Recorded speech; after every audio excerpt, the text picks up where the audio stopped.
Hello everyone, welcome back to the Engineering Lab. If you're new here, don't forget to hit that subscribe button and give this video a thumbs up. Today, we're unboxing the Vtools VG4750 ISR Silent Generator. Let's dive right in and see what's inside the box. Here's the generator itself, along with the user manual and some essential accessories. Now, let's start by checking out how to set it up. First, we'll go through the steps to add the oil. Place the generator on a solid, flat level surface. On the right side of the generator, loosen the screws and remove the maintenance cover. Remove oil-filled dipstick to add oil. Using a funnel, as needed, add the appropriate type of oil until the oil level is at the proper level.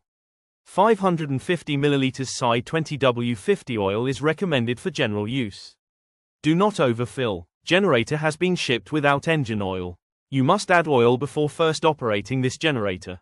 Always check oil level before each operation. Reinstall oil-filled dipstick. Check the oil level. The oil level should be just below the edge of the hole as shown. Make sure no foreign matter enters the crankcase.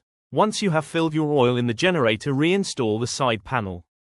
Next, let's fix the battery. This generator comes with a quick coupler. Remove the left side panel, then find the battery. A quick connect battery plug is pre-installed on the battery. Connect them together.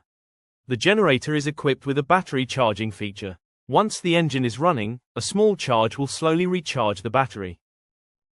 Once you have connected your battery with the generator, reinstall the side panel.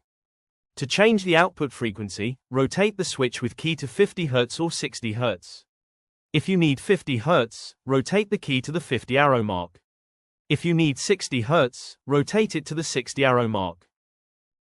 Before starting the generator, make sure the petrol tank is filled. For starting the generator, open the air inlet valve. Open the petrol valve. Switch on the engine switch. And press the start button. Eco mode on a generator is a feature that helps the generator run more efficiently.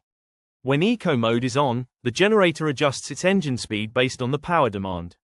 This means that when you're not using a lot. After use, press the push button to turn off the generator. Wait for the indicator to turn off. Ensure the engine indicator is off before proceeding.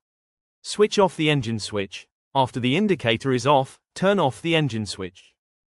Close the petrol valve. Finally, close the air inlet valve. Thank you so much for watching. If you found this helpful, please give it a thumbs up and consider subscribing for more videos. Your support means a lot. Stay tuned for more content and have a great day.